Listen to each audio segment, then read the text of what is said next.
While patrolling during a raging flood, elderly park ranger James suddenly came upon an exhausted mother bobcat. Her leg was trapped in a heavy iron chain as she desperately tried to shield her two tiny kittens from the rushing waters. Lucy's wild, fear-filled eyes carried both raw survival instinct and a silent plea for help, something James had never witnessed in all his years living deep in the forest. But what made that moment extraordinary was not merely a simple rescue, but the invisible bond slowly forming between a lonely man and a family of wild animals. Could Lucy overcome her fear of humans and place her trust in James? And what might his decision on that stormy night lead to in ways no one could have imagined? What happened afterward quietly changed both of their lives forever, leaving behind a gentle yet profound connection between humanity and the wild. Before we begin this heartwarming story, please press like if you love healing animal stories. And don't forget to subscribe and turn on notifications so you won't miss the warm and magical stories to come. Years later, a cryptic offering on a doorstep begs the question, what secret pact binds a reclusive ranger and a wild cat? James, a weathered park ranger, found a meticulously placed hawk feather in a polished river stone on his porch mat. A quiet smile touched his lips, a knowing warmth spreading through him. He recalled the covenant he'd made years ago, a silent understanding between man and beast that, against all odds, had endured. The mystery of why a wild bobcat would leave such gifts lingered, a testament to an extraordinary bond forged in the crucible of despair. The memory, like a ghost, pulled him back to the sharp scent of pine and the metallic tang of fear. It had been an unusually cold spring, the kind that held onto winter's bite with an icy grip. He'd been tracking a deer, a routine patrol that turned into something far more profound. A muffled cry, not deer, not bear, but something smaller, more desperate, had led him off the familiar trail, deeper into the thicket where the shadows clung. The bobcat, Lucy, was barely more than a kitten herself, tangled in a snare, her frantic struggles only tightening the cruel wire around her leg. Her eyes, wide in green gold, reflected an instinctual terror. James was a giant, a looming silhouette against the gray sky, and every tremor of his boot on the forest floor sent waves of primal alarm through her small body. She hissed, a ragged, pathetic sound, baring tiny, ineffective teeth.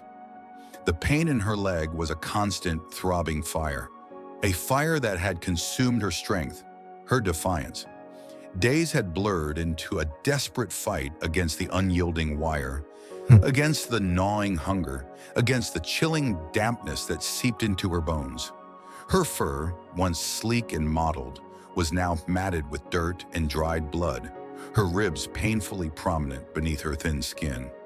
James moved with a slow, deliberate grace, his voice a low rumble that, though unintelligible, somehow lacked the aggressive tone she usually associated with larger predators. He smelled of wood smoke and old leather, not the sharp, metallic scent of the trapper. Still, every fiber of her being screamed to flee, to lash out. The sting of the sedative needle was a sharp, brief pinch, a new pain overlaying the old, but it soon gave way to a strange, heavy languor. Her struggles weakened, her vision blurred, and the world tilted into a soft, dark abyss. When she awoke, the world was different. The cold earth was gone, replaced by something soft and warm beneath her. The air was still, lacking the wild, vibrant sense of the forest. Instead, a clean, sterile smell permeated everything, mixed with a faint hint of something sweet, almost like a strange, muted prey. Fear, cold and sharp, immediately returned. She was in a cage, a metal box with a latticework door. The walls were smooth, unyielding, and the light overhead was harsh, unblinking. The man-giant was there, his shadow falling across her prison. He spoke again, his voice that same low rumble, and this time there was a dish. He slid it towards her with a long stick. Her instincts warred. The primal need to eat, the ingrained terror of the unknown. The liquid in the dish smelled of meat, rich and inviting, but also something else, something medicinal. Her tongue, rough and dry, had longed for water for days. Hesitantly, she lapped. the cool liquid a balm to her parched throat. It was not water, but it was wet, and it carried strength. Days bled into a strange rhythm. The man-giant, James, was a constant, gentle presence. He brought the food, always the soft, rich meat, sometimes mixed with strange tasting powders that made her feel better. The intense, burning pain in her leg slowly receded, replaced by a dull ache. She watched him, wary but curious, as he changed the strange white wrapping on her leg, his hands surprisingly soft. The needle's stings still came, sharp and fleeting, but each one seemed to chase away a deeper, more persistent pain. The warmth of the soft blanket he provided became a comfort, a safe haven from the cold, hard floor. She began to associate his presence with relief, with sustenance. Her fear, though never entirely absent, slowly receded, replaced by a tentative understanding. The cage, at first a prison, became a sanctuary, a place where she was safe from the larger dangers of the forest. The man-giant was not a predator, but a provider, a source of gentle care. He would talk to her, his voice a steady drone, and though she didn't understand the words, the tone was soothing, reassuring. He was a guardian, not a threat. One morning, the cage door opened. Not just a crack, but fully, invitingly. Her heart thrummed with a mix of exhilaration and terror. The forest called, its scents tantalizingly close, but the man-giant was there, watching, his presence a silent anchor.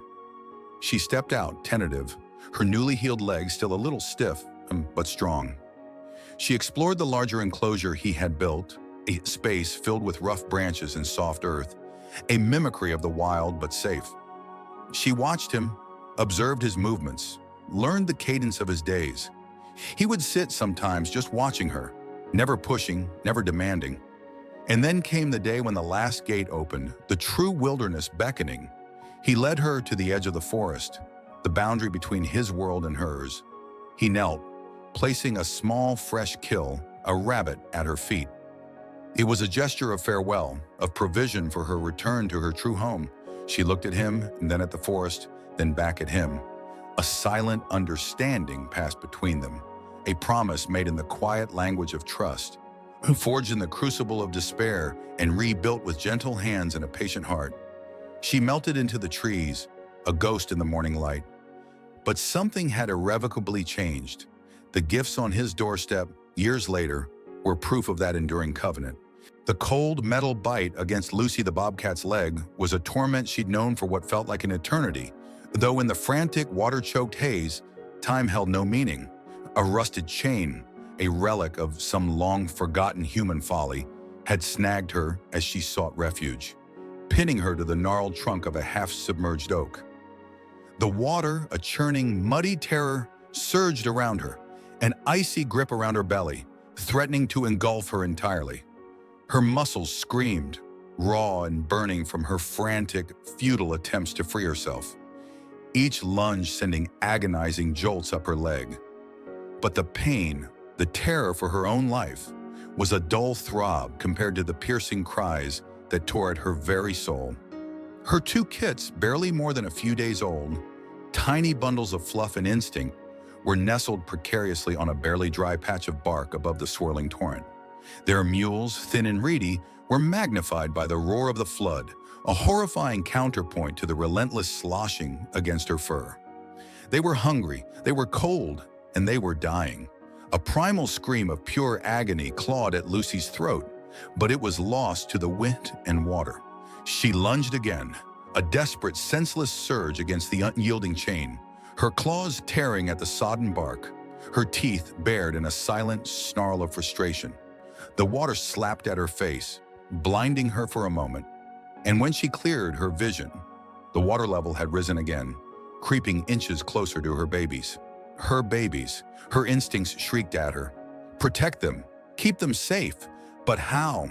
How could she protect them when she was bound, helpless, a prisoner to this cruel, indifferent force of nature? The current, a relentless bully, pulled at her, threatening to drag her under, to tear her from her anchor.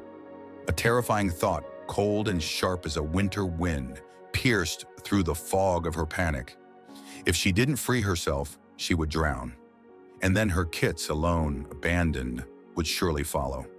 The primal urge for self-preservation, so deeply ingrained, warred with an even deeper, more powerful instinct, the overwhelming, ferocious love of a mother. Could she sacrifice herself, become just another piece of debris swallowed by the flood, if it meant somehow her kits might be spared? The thought was a searing brand on her soul. No, she couldn't. She wouldn't. Not while a single breath remained in her body. The cold seeped into her bones, a numbing lethargy that threatened to steal her strength.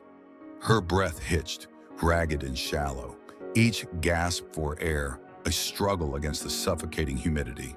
She could hear the distinct, pitiful wail of one of her kits, louder now, closer to the water's edge.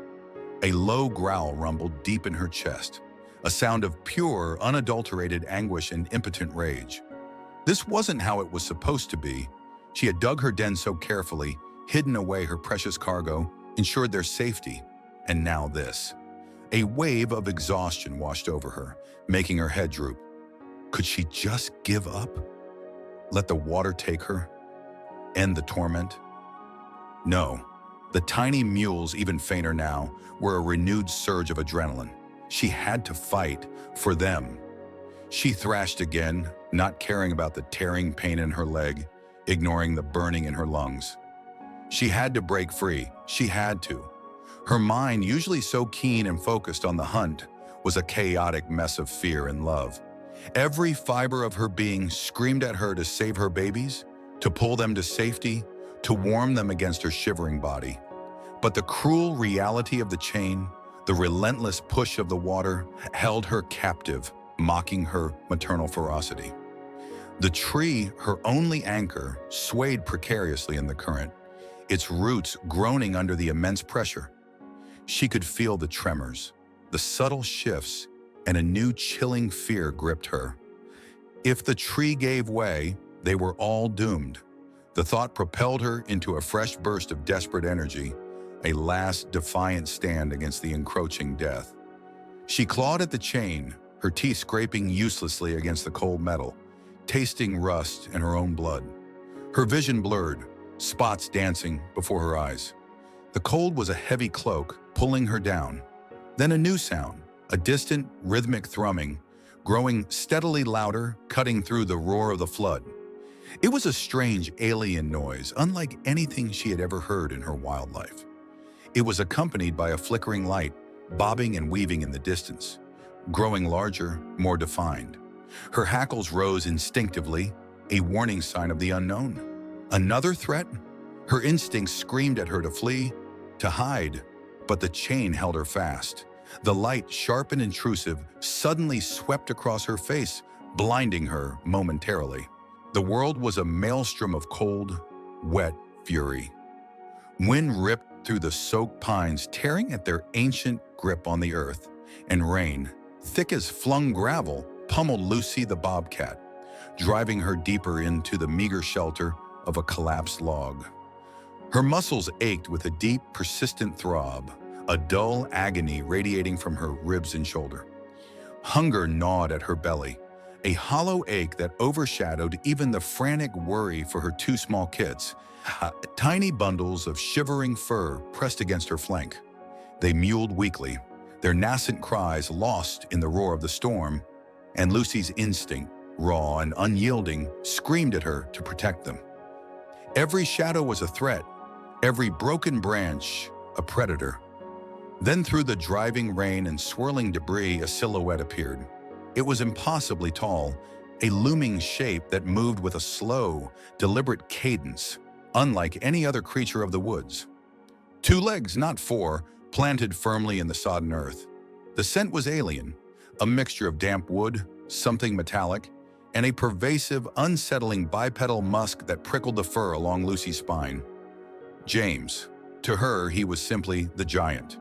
Another hunter, perhaps, in her already shattered world. Her ears flattened against her skull, a low growl rumbling in her chest, a primal warning she knew was futile against such an immense presence. One of her kits, bolder or perhaps simply more terrified, it let out a piercing shriek.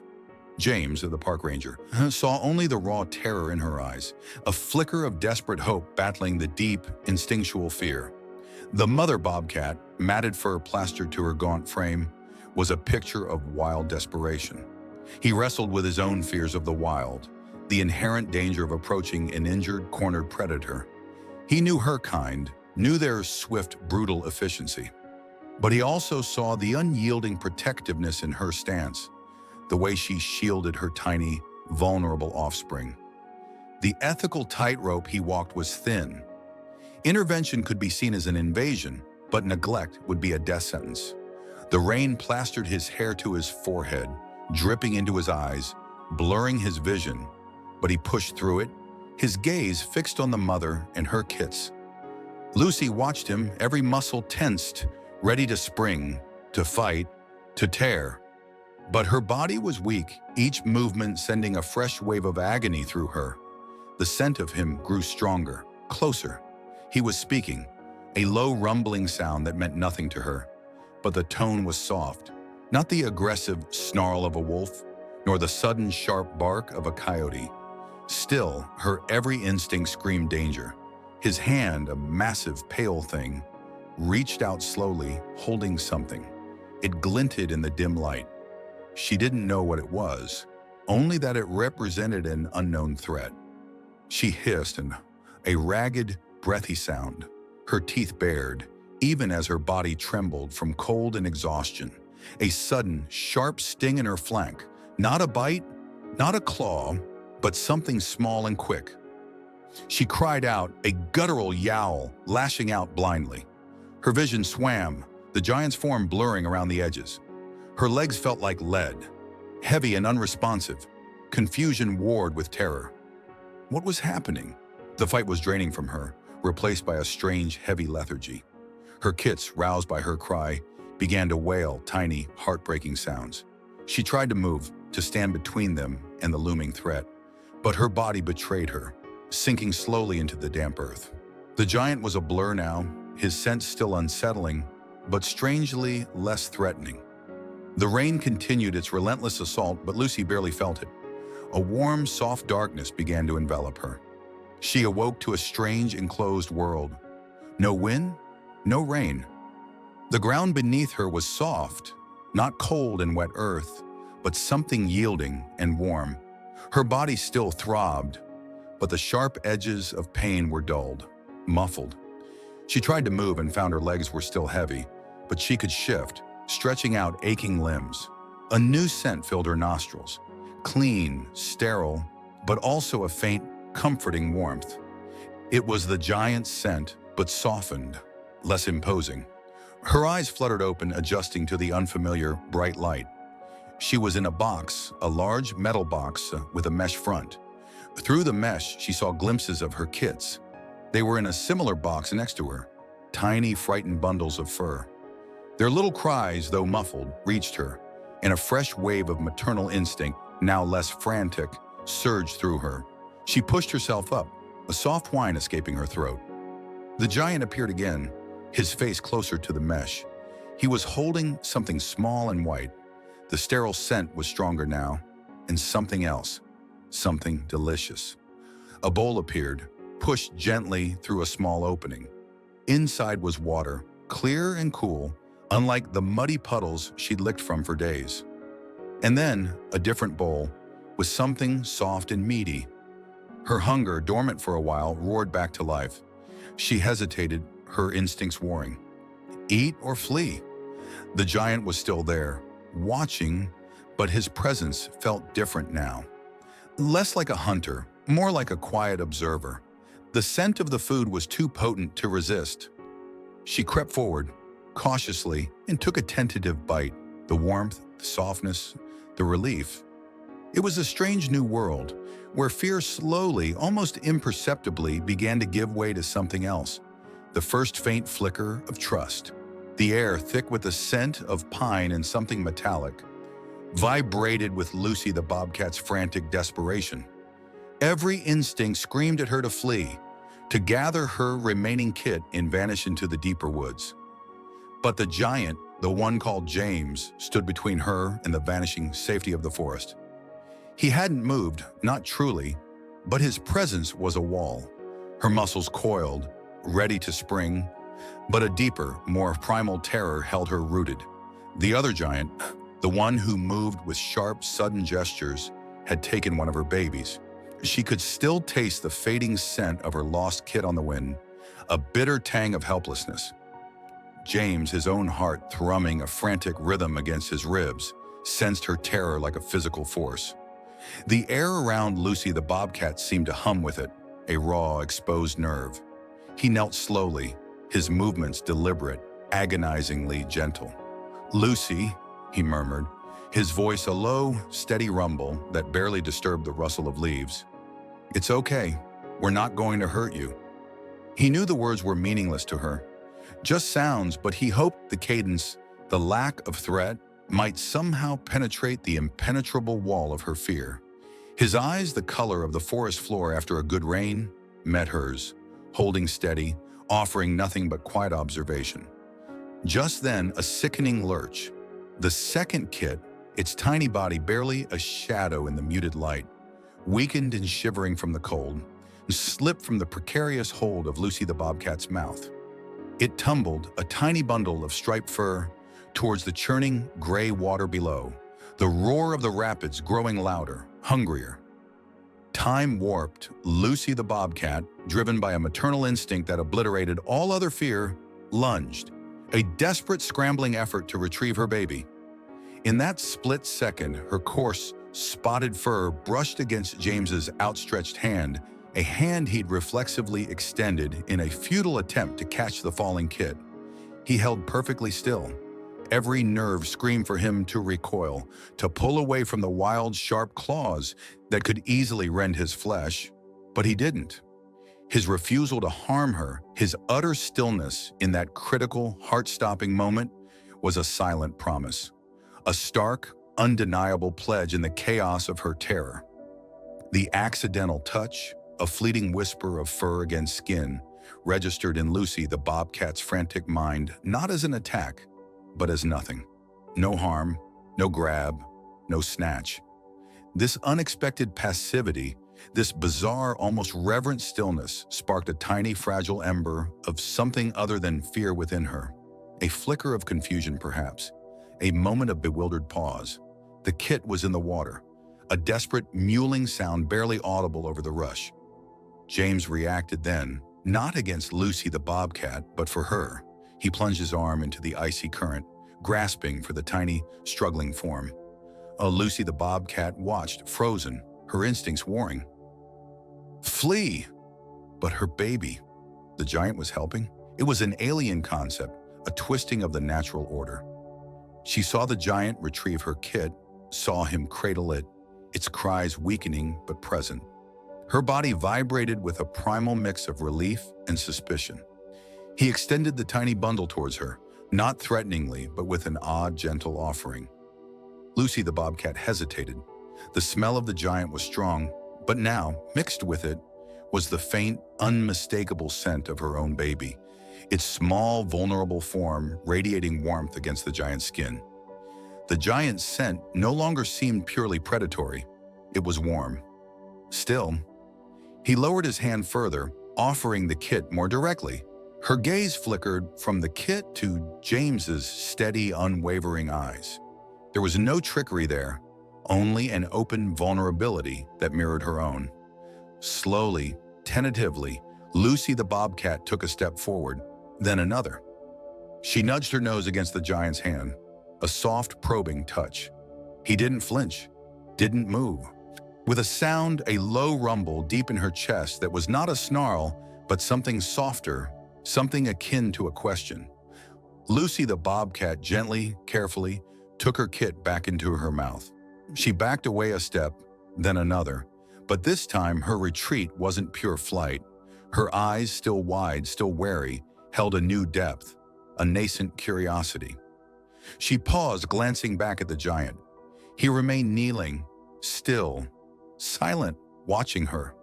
The second giant, the one with the sharp movements, was nowhere to be seen. It was just James, the forest, and her. A tiny seed of something new had been planted in the fertile ground of her instinct, a fragile hope in the desolate landscape of her fear. The accidental touch, a moment of profound vulnerability for both, had become the first infinitesimal crack in Lucy the Bobcat's formidable wall of distrust. It was a pivotal turning point, the echo of that contact resonating in the quiet, damp air, promising a future neither of them could yet imagine. The cold, unyielding bite around Lucy's leg had become a constant, an extension of her own aching flesh. It was a dull thrum of pain, a reminder of the two legs' cruelty, the sudden snatching from her world. She had snarled, she had clawed, she had fought, but the metal had held and her strength had ebbed.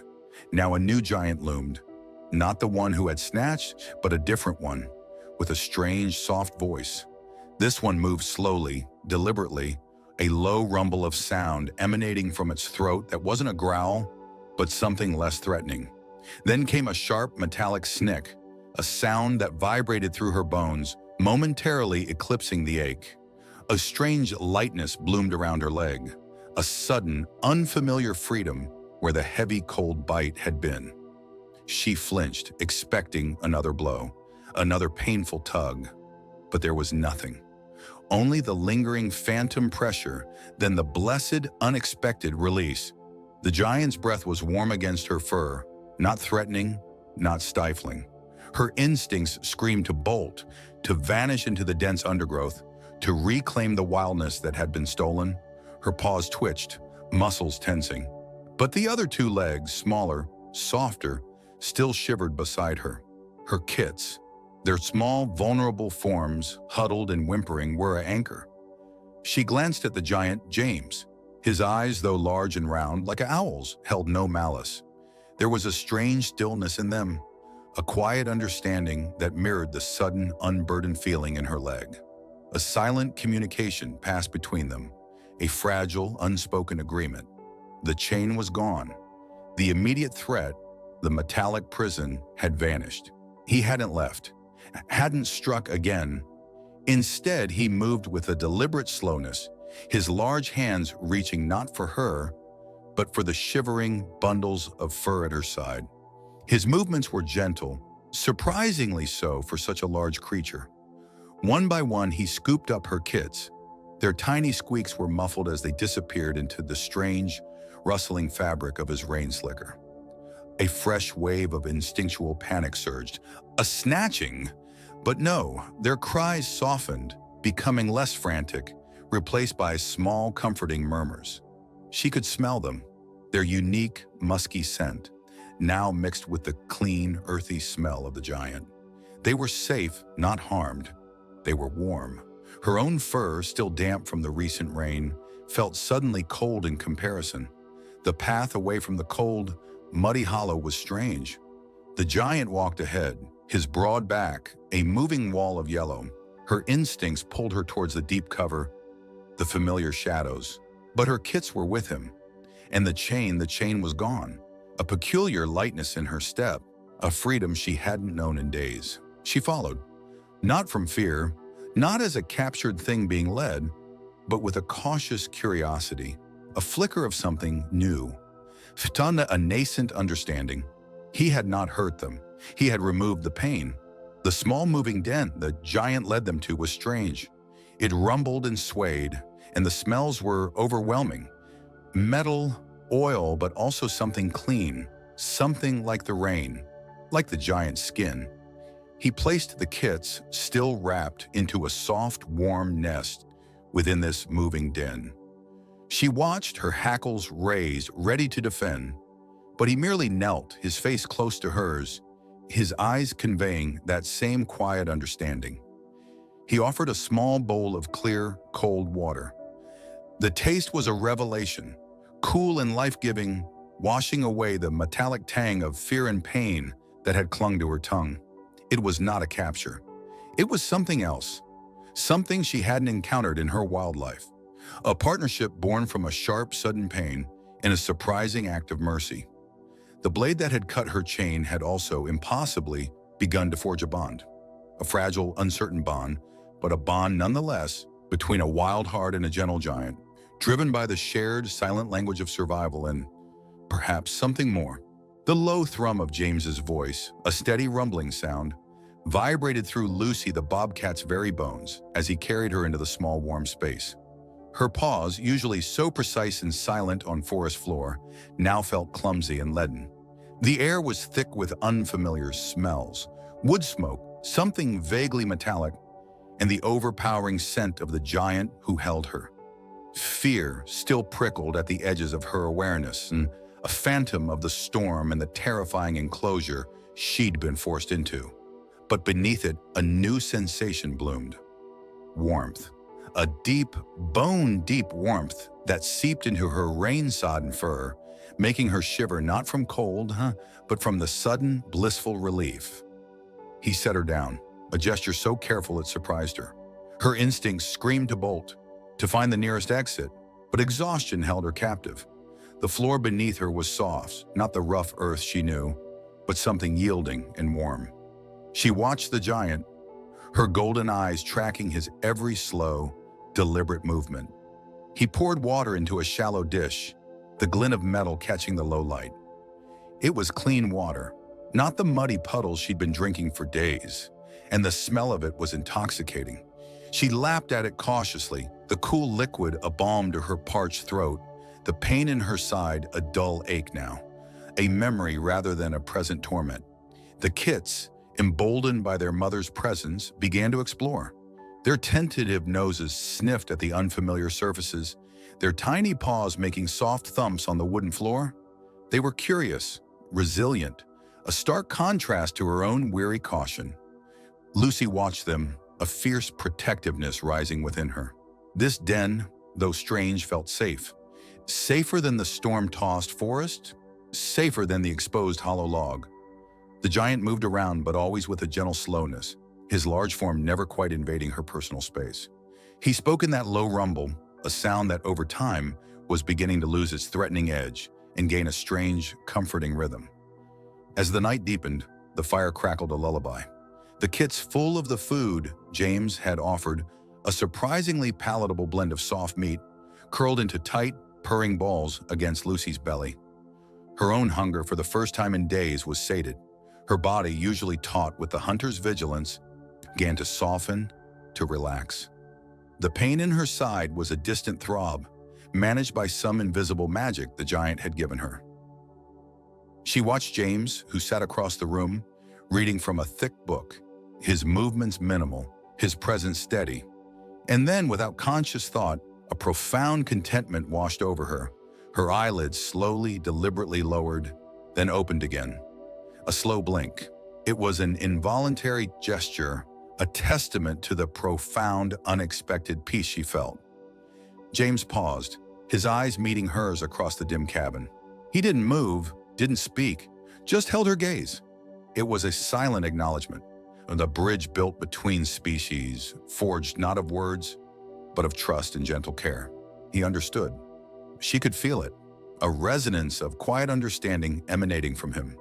The storm was outside, the world was wild and unforgiving, but here, in this small cabin, a miracle had taken root.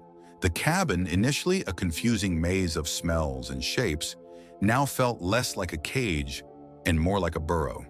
The giant's movements were predictable, his presence a comforting anchor in the strange new landscape. He didn't try to touch her, didn't force interaction, just allowed her to exist, to heal, to simply be. The rough edges of her wildness began to smooth, worn down by the quiet acceptance of this peculiar human. The memory of the harsh cage, the terrifying journey, faded into the background, replaced by the warmth of the fire, the soft bedding, the rhythmic breathing of her kits. Sleep, deep and dreamless, pulled at her, but not entirely. A part of her, the wild, instinctual part, still registered the giant's proximity. She was aware of his presence, a large warm mass on the other side of the cabin. A strange impulse, born of profound exhaustion and an even more profound sense of security, stirred within her. She was tired of being alone, tired of being perpetually on guard. She wanted proximity, warmth, another living body to share the deep, comfortable darkness. Slowly, cautiously, Lucy rose. Her paws made barely a sound on the wooden floor. She moved toward the giant, her body low, her tail a hesitant question mark. He didn't stir, his breathing deep and even.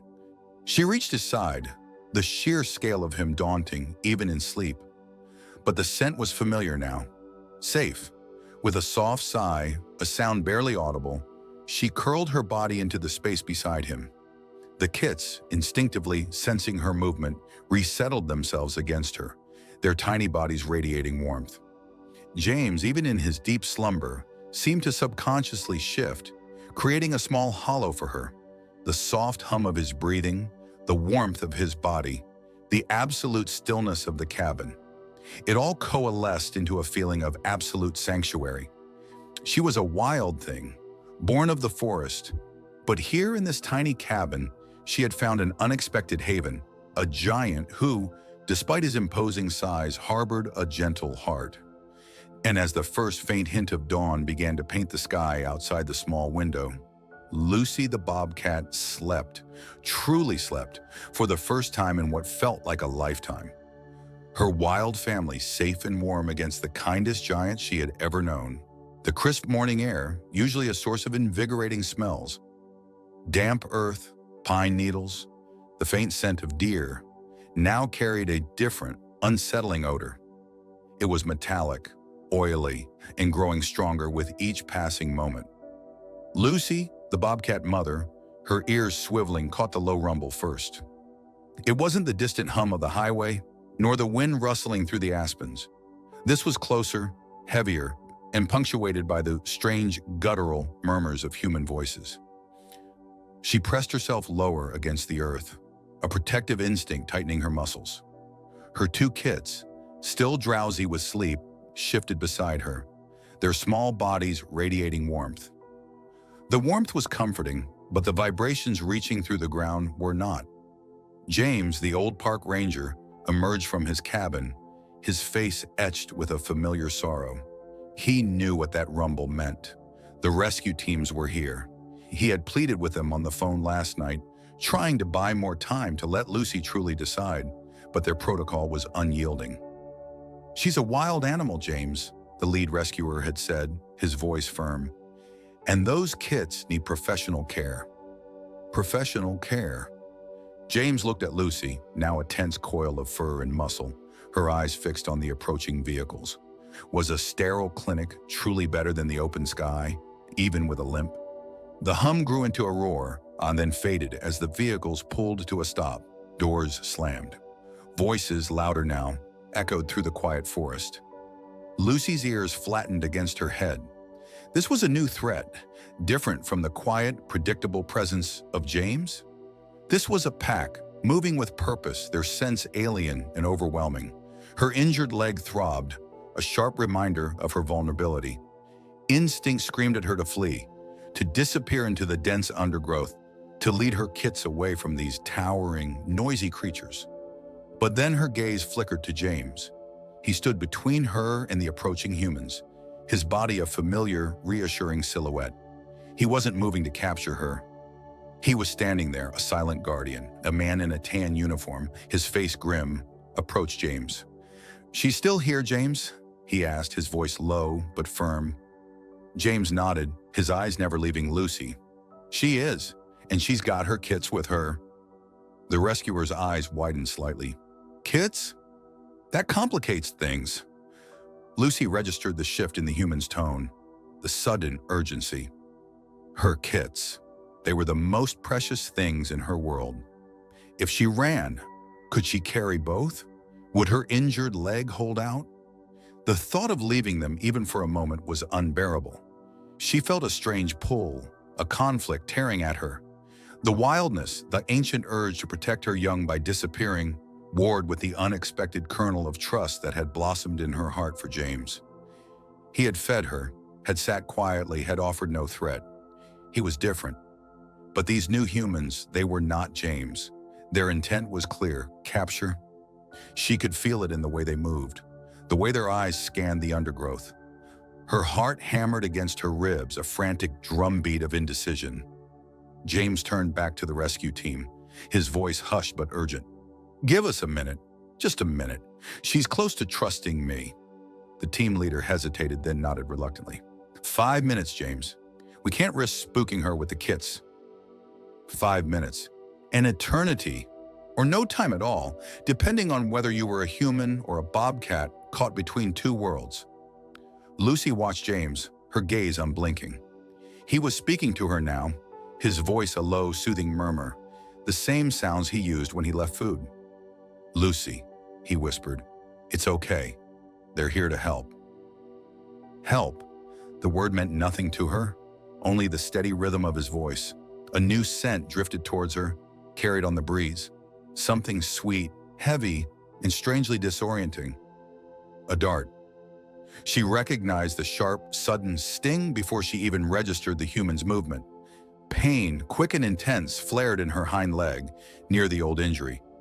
Her body lurched, a primal scream caught in her throat. Her kits, startled by her sudden movement, cried out. Small, vulnerable sounds. Panic seized her. The world began to spin. Her muscles, so recently coiled for flight, now felt heavy, unresponsive. She fought against the encroaching darkness, her mind screaming at her to run, to protect her babies. But her body was failing her. The world tilted, the trees blurred, and James's face, a comforting anchor, swam into focus before being swallowed by the gathering shadows. She could hear the frantic mewling of her kits, and then a warmth. Not the warmth of her own body or the sun, but something soft, enclosing. Hands, large but gentle, were lifting her.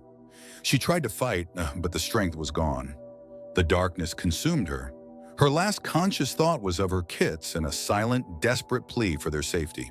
The scent of unfamiliar hands, of metallic tang, and a subtle, sweet perfume of fear from her own body still clung to Lucy.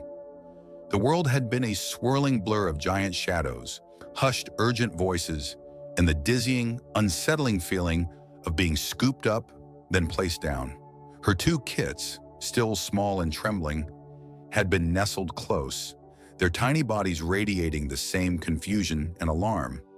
She remembered the gentle pressure on her flank, a brief, sharp sting, then the warmth spreading, dulling the edge of terror, turning it into a heavy-limbed lethargy.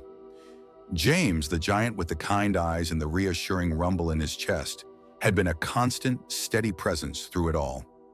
He was the one who offered the cool water, the one who spoke in low, soothing tones that, despite the foreign word, somehow calmed the frantic beating of her heart. Now a new kind of space awaited. It was a dark opening, smelling of clean plastic and a lingering, faint scent of what she instinctively knew was safety.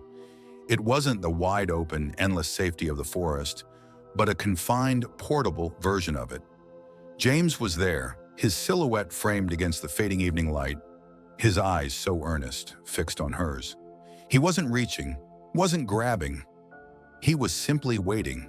A silent question hung in the air, heavier than any spoken command.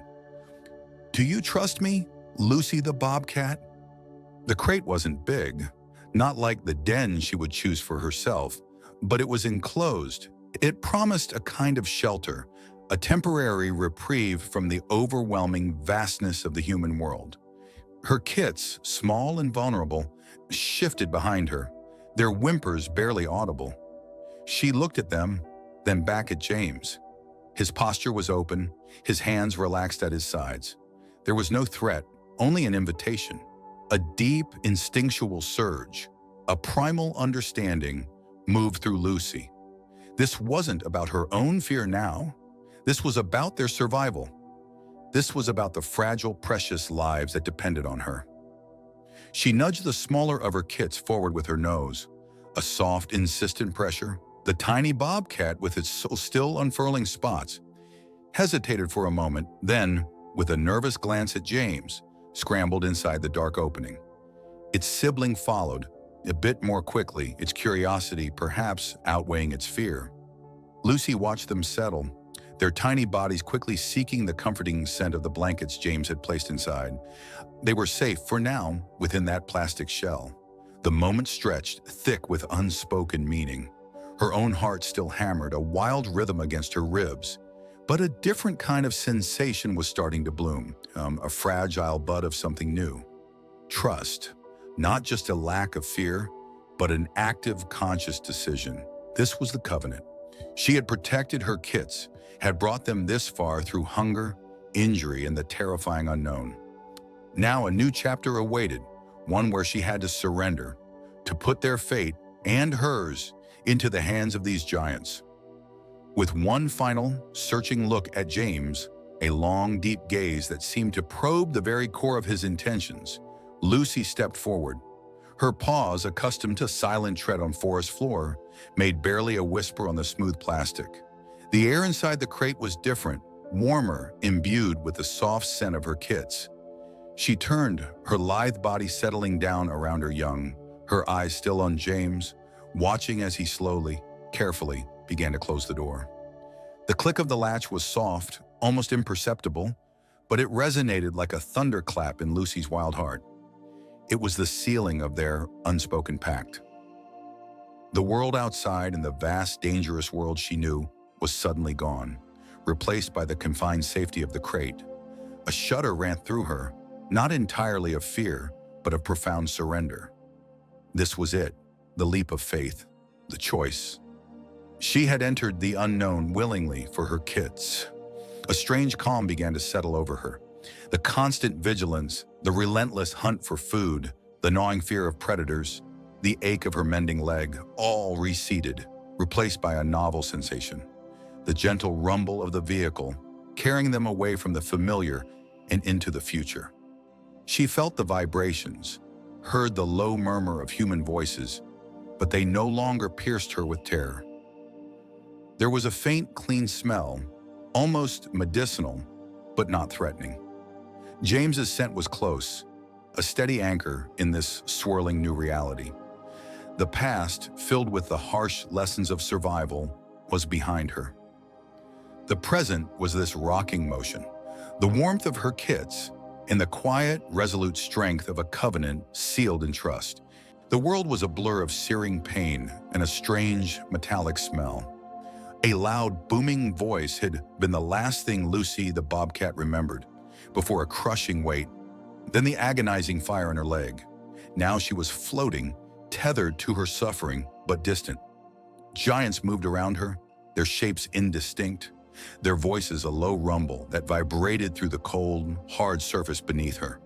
Fear, sharp and primal, was a constant companion, a taste of blood and adrenaline in her mouth. She wanted to run, to hide, but her body wouldn't obey. Her leg was a leaden weight, a useless appendage that screamed with every perceived shift. Then a new presence. Not a booming giant, but a soft rumble, a familiar scent that cut through the sterile tang of the room. James, his hand so large it could encompass her entire head, was on her flank. A feather-light touch, but one that grounded her. She flinched, a low growl rumbling in her chest, but the touch remained unwavering. It wasn't grabbing, wasn't hurting. It was simply there. A deep, guttural sound, not a roar, but a murmur, came from him. Her ears swiveled, trying to make sense of it all. The pain was still a fierce knot, but a tiny sliver of warmth began to bloom in her chest, a faint echo of the trust she had begun to forge with this particular giant. Days bled into a strange rhythm. The fire in her legs slowly, almost imperceptibly, began to recede, replaced by a dull ache, then a persistent throb. The giants moved with purpose, some inserting sharp pinpricks that made her muscles jump, others carefully unwrapping the tightly bound covering on her leg. Each time the scent of James was there, a steady anchor in the swirling chaos. He would talk, his voice a low, soothing hum that she couldn't understand with her mind, but her instincts registered as non-threatening. He offered water in a shallow dish, clear and cool, a shocking contrast to the stagnant puddles she was used to. He brought small, tender pieces of meat, unfamiliar but delicious, a welcome change from the tough, scavenged scraps of her past. She ate, warily at first, then with growing hunger. the taste of sustenance, a powerful balm to her recovering body. The deepest wounds, she was learning, weren't always visible. The memory of the crushing impact, the terrifying noise, the blinding pain, still flickered at the edges of her awareness, making her tense, ready to flee. But each time James was there, he would sit, sometimes for hours, just watching her, a quiet, reassuring presence. He didn't demand anything, he simply was. His gaze, though intense, held no threat, only a deep, abiding concern. It was in these quiet moments that the fear began to truly loosen its grip. The vast, menacing world, so full of sudden dangers, seemed to shrink to the safe confines of this room, with this one gentle giant. One afternoon, as a sliver of sun warmed the floor near her kennel, James reached out, his hand slowly extending. Her muscles coiled, a low growl vibrating deep in her throat. Her instincts screamed danger. But the scent was right, the murmur of his voice was soft, and her leg, though still aching, was mending. The overwhelming terror of the past was being slowly, painstakingly overwritten by these new, gentle experiences. He didn't try to touch her directly, just rested his hand, palm open, a few inches from the bars. She watched him, her eyes narrowed, processing. It was an offering, not a demand, and for the first time since the world had shattered, a different instinct stirred. Not flight, not fight, but something fragile and tentative. Curiosity, tinged with a nascent trust.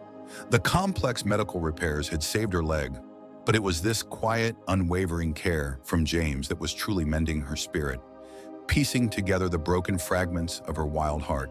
The early days had been a blur of terrifying smells and even more terrifying hands. Lucy the Bobcat remembered the jolt of pain, a sharp sting in her flank, followed by a strange, heavy quietness that settled over her. A reprieve from the constant ache that had plagued her for too long. She'd been cold, then warm, wrapped in something soft that smelled of the giant creatures who had taken her. Fear had been a large, thick fog, blurring her vision, making every shadow a threat, every sound a predator. But slowly, imperceptibly at first, the fear began to recede, replaced by a dull curiosity, then a hesitant trust. Weeks turned into months of intensive rehabilitation. The food, a constant, delicious offering, had chased away the gnawing hunger. The water, always fresh and cool, quenched a thirst she hadn't realized how deeply she'd carried. Her body, once a repository of aches and weakness, slowly began to knit itself back together. The clumsy, stiff movements of those first days transformed. Her paws, no longer tender, gained strength with each tentative step, then each confident stride across the spacious enclosure. James, the towering human, was a consistent presence. His scent, at first alarming, became familiar, then comforting.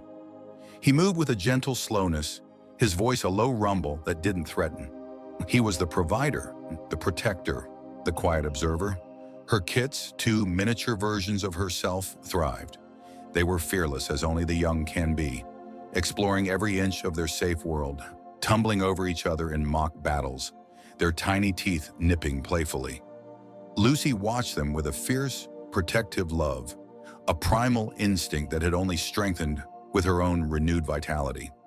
She taught them to stalk imaginary prey among the enrichment items, to pounce with deadly accuracy on a falling leaf, to listen for the subtle rustle of a mouse in the straw. Every successful step, every playful pounce of her kits was a testament to the power of dedicated care and her own fierce will to survive. The memory of the harsh world outside, the one that had left her injured and starving, faded into a distant echo. This enclosure was their haven, their sanctuary. The transition from fear to trust had been a slow, arduous climb.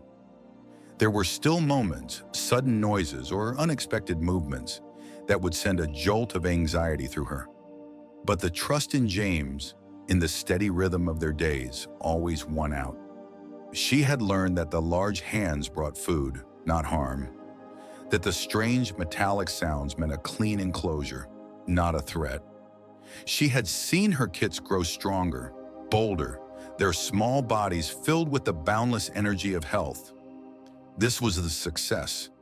This was the payoff for enduring the terrifying process of being taken from the wild, for accepting the strange ministrations of the giants. She was ready. Her instincts, dulled by pain and hunger, were now sharp and keen. Her body, once fragile, was now a powerful, agile machine, capable of leaping, pouncing, and running with effortless grace. Her kits, too, had grown, their play now resembling real hunting maneuvers. They were ready for their true home, the vast, scent-rich expanse beyond the protective walls of their enclosure. James, she sensed, felt it too. There was a different quality to his movements now, a subtle shift in his scent, a quiet anticipation. The time for comfort and safety was drawing to a close. The time for freedom was approaching. The air felt different today, thick with an unspoken anticipation that pricked at Lucy, the bobcat's whiskers. The familiar rumble of James's old truck, usually a comforting thrum, carried an underlying tension. She shifted in her crate, the wood cool against her flanks, her two kits, still nameless in the human tongue, but known by scent and soft nudge to her, a warm, bundled weight beside her. Their little chirps of curiosity, usually so boisterous, were subdued, reflecting her own apprehension. Days had turned into weeks, then months, within the gentle confines of James's cabin, a place that had slowly, painstakingly, transformed from a terrifying den of giants to a haven of warmth, food, and quiet companionship. The memory of the harsh steel trap, the agonizing bite into her flesh, the searing pain that had made her snarl and spit at anything that approached, was a fading nightmare, replaced by the soft touch of clean blankets and the healing balm on her mended leg. The truck finally jolted to a stop. The scent of pine and damp earth rushed in, sharp and invigorating, different from the muted, familiar smells of the cabin. Her ears twitched at catching the distant scurry of small prey, the rustle of leaves under an unseen paw. This was a wilder world, a world she remembered from instinct, a forgotten song stirring in her blood. James's familiar scent, usually a calming anchor, now carried an overlay of bittersweet sadness. She could feel it, a subtle shift in his aura, like a change in the wind before a storm. He moved to the back of the truck, the metallic click of the latch echoing loudly in the sudden stillness. The door of her crate swung open. For a moment, she was bathed in pure, unfiltered sunlight, a blinding white that made her pupils contract. The scent of the forest, raw and untamed, enveloped her, pushing against her senses with an almost physical force. A vast expanse of green stretched before her, towering trees reaching for the sky, their branches interwoven to create a dappled canopy. It was beautiful, terrifying, and profoundly, irrevocably hers. Her kits, emboldened by the rush of new scents, began to stir, pressing against her, their tiny paws batting at the air. But she hesitated. Her gaze, sharp and intelligent, met James's. He knelt by the crate, his presence large and comforting, yet now tinged with a solemnity that mirrored her own. In his eyes, she saw not just the giant who had provided food and safety, but a kindred spirit, one who had understood her unspoken fears and celebrated her quiet victories. There was no need for words between them. Their journey had forged a bond beyond human or animal understanding. It was a silent acknowledgement of the pain, the healing, the unexpected trust that had bloomed between a wild creature and the man who had pulled her back from the brink. The memory of his gentle hand stroking her matted fur, the patient way he'd offered her water when she was too weak to drink, the quiet moments he'd spent just sitting nearby, allowing her to heal in her own time. All of it flooded her senses. This was the giant who had made her safe. Then a flicker of movement. One of her kits, bolder than the other, took a tentative step, its tiny paws sinking slightly into the soft earth. The scent of pine, of distant water, of the vast, complex tapestry of the forest called to her. It was a call she could no longer ignore. It was the call of home. With one last lingering look at James, a gaze that held a lifetime of unspoken thanks, Lucy the bobcat stepped out of the crate. She moved with an almost ethereal grace, a tawny shadow melting into the dappled light and shade. Her kits, initially hesitant, quickly followed, their small, spotted forms disappearing one by one behind their mother. The forest, ancient and indifferent, reclaimed its own. The sounds of their departure were minimal, just the soft rustle of leaves, a whisper swallowed by the immensity of the wilderness. They were gone. James remained kneeling by the empty crate, a stillness settling over him that was as profound as the silence of the forest. A bittersweet farewell indeed, a testament to the temporary nature of their bond, forged in pain and sealed with trust, yet knowing that the echoes of their shared journey, the quiet understanding, the unwavering belief in the wild heart would last forever. In the quiet solitude of the forest, James felt a profound sense of loss, but also an overwhelming surge of peace. She was home, and that, he knew, was all that truly mattered. The faint creak of the porch swing was a familiar lullaby for James, a rhythm that had accompanied countless sunsets. His fingers, gnarled with age but still surprisingly agile, traced the smooth curve of a river stone, then the intricate barbs of a hawk feather. These weren't just trinkets. They were sacred artifacts, annual offerings left on his porch around this time, a silent testament to a promise made without words, a bond forged in the crucible of fear and salvation. He remembered the first time a small, terrified bundle of matted fur, all sharp edges and desperate growls. Lucy the bobcat, or what was left of her, a ghost of the wild, driven to the brink by something unseen, something cruel. Her breath had come in ragged gasps, each one a testament to the agony she was enduring, a pain James, in his own way, could almost feel echoing in his bones. The fear had been palpable, a primal scent clinging to her like a shroud. Every touch, every gentle murmur had been met with a hiss, a desperate lashing out from a creature whose world had been nothing but threat. The metallic tang of fear had been almost overpowering then, a stark contrast to the clean, sterile scent of antiseptic that eventually replaced it.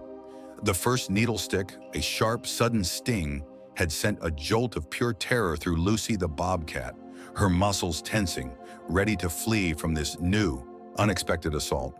But then, a warmth, a spreading calm had slowly enveloped her, dulling the sharp edges of her pain, blurring the edges of the giant's looming presence. The cold metal table, initially a source of dread, slowly became a place of unexpected relief as skilled hands, at first terrifyingly large, then surprisingly gentle, worked to mend her broken body. The antiseptic's bite on her wounds had been a sharp, clean pain, a different kind of pain than the tearing, throbbing agony she had endured for days. It was a pain that hinted at healing, a strange, new sensation of a wound being cared for rather than inflicted. Each careful wrap of a bandage, each soft pat, had been a tentative step away from the relentless nightmare of hunger and exposure. And then, the taste of water, cool and pure, offered not from a murky puddle but from a shallow bowl. It had been an almost forgotten luxury, washing away the grit and thirst that had plagued her for what felt like an eternity. The soft blanket, a strange new texture, offered warmth and security, a haven from the biting wind and cold earth. The giant's voice, initially a rumble of unintelligible sound, slowly transformed into a soothing cadence, a reassurance that spoke louder than any words. She remembered the two tiny mewling bundles that had huddled against her, their tiny hearts beating a frantic rhythm of fear and hunger. Those small, vulnerable lives had pushed her past her own pain, past her own terror, forcing her to accept the giant's help. Those same giants, now so much less imposing, had gently, carefully lifted her kittens, checked them, and returned them, their scent miraculously unchanged. The taste of fresh, raw meat, given sparingly at first, then more generously, had been an almost overwhelming sensation, reminding her of the strength returning to her famished body. James closed his eyes, the memories vivid as if they were yesterday. Lucy the bobcat, strong and wild once more, her wounds healed, her fear replaced by a wary understanding. He'd watched her go, a pang of loss mingled with fierce pride, her two small kits trailing behind her like tawny shadows. And then, the gifts. Each year, a reminder. A small, perfect bone, then a tuft of shed fur, always followed by a feather or a polished stone. These weren't random offerings. They were deliberate, left with a quiet reverence that only a creature of the wild could possess. He ran his thumb over the hawk feather, feeling its delicate strength. This enduring covenant, born of suffering and sealed by compassion, was a testament to something deeper than instinct, something more profound than mere survival. It was a promise whispered across species, acknowledged in the silent language of the wild. A promise that trust, once earned, could echo through time. A quiet, eternal reaffirmation that some connections, forged in the heart of rescue and rehabilitation, transcend the boundaries of the wilderness itself.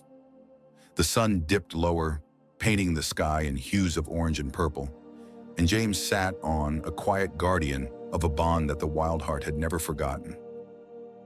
If this video touched your heart, I'd love to hear from you. Just drop a simple comment. Maybe type 1 if you'd welcome more story like this, or 0 if you just want to say you were here, or sharing your thoughts about the video. We'll see you on the next video.